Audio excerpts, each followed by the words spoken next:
8 दिसंबर 2024 को सीरिया के अपदस्थ राष्ट्रपति बशर अल असद सीरिया छोड़कर भाग गए थे और एचटीएस ने सीरिया की सत्ता पर कब्जा कर लिया था। लेकिन इस पूरे घटनाक्रम के पीछे इजराइल और अमेरिका का हाथ था। लेकिन अब सीरिया में इजराइल की भूमिका को लेकर एक बहुत बड़ा खुलासा हुआ है, जो अपने आप में बेहद ही हैरान करने वाला है। दरअसल असद को सीरिया से खदेड़ने से पहले ही इजराइल सीरिया में एक्टिव हो गया था और उसका पूरा टारगेट ईरान को सीरिया से पूरी तरह से बेदखल करना था।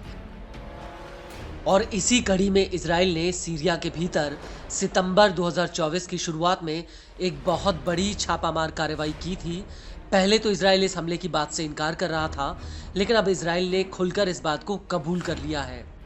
दरअसल आईडीएफ का कहना है कि उसने सीरिया के भीतर ईरान की 2 अंडरग्राउंड हथियार प्रोडक्शन फैक्ट्रियों पर हमला किया था। ईरान के इस ठिकाने पर आईडीएफ के शालडैग कमांडोज ने छापा मारा था। इसको लेकर Israeli news agency Jerusalem post का कहना है कि उसने आईडीएफ के इस एक्शन की खबर 12 सितंबर 2024 को ही दी थी, लेकिन उसे इस खबर को सेना की तरफ से छापने की अनुमति नहीं मिली थी। अखबार का कहना है कि सेना ने इस एक्शन को गोपनीय बनाए रखने के लिए इस खबर को छापने के लिए मना किया था। वहीं अब आईडीएफ का कहना है कि उसने सीरिया के भीतर ईरान के 2 अहम सैन्य ठिकानों पर हमला किया था। इजराइल ने सीरिया में डिफेंस इंडस्ट्रीज साइंटिफिक स्टडी और रिसर्च सेंटर पर हमला किया था।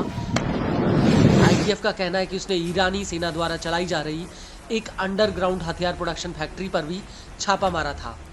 आईडीएफ के मुताबिक उसने इस हमले का फैसला उस वक्त किया जब उसे ये पता चला कि ईरान ने इस फैक्ट्री में सटीक हमला करने वाली मिसाइलों के पुर्जे या उपकरण सप्लाई किए हैं।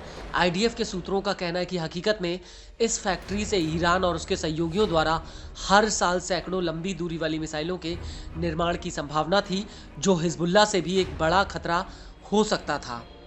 आईडीएफ का दावा है कि उसने इस फैक्ट्री पर पहले एक हवाई हमला करने की कोशिश की, लेकिन उस वक्त इस फैक्ट्री को ज्यादा नुकसान नहीं हुआ।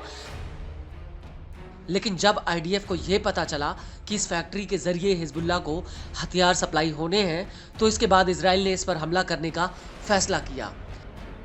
जेरूसलम पोस्ट के मुताबिक यह हमला इजराइल से करीब 200 किलोमीटर दूरी पर हुआ था। आईडीएफ के मुताबिक उसके शालडैग कमांडोज ने इस फैक्ट्री में खुफिया दस्तावेजों को जब्त किया और इसके बाद फैक्ट्री में विस्फोटक लगाकर उसे उड़ा दिया।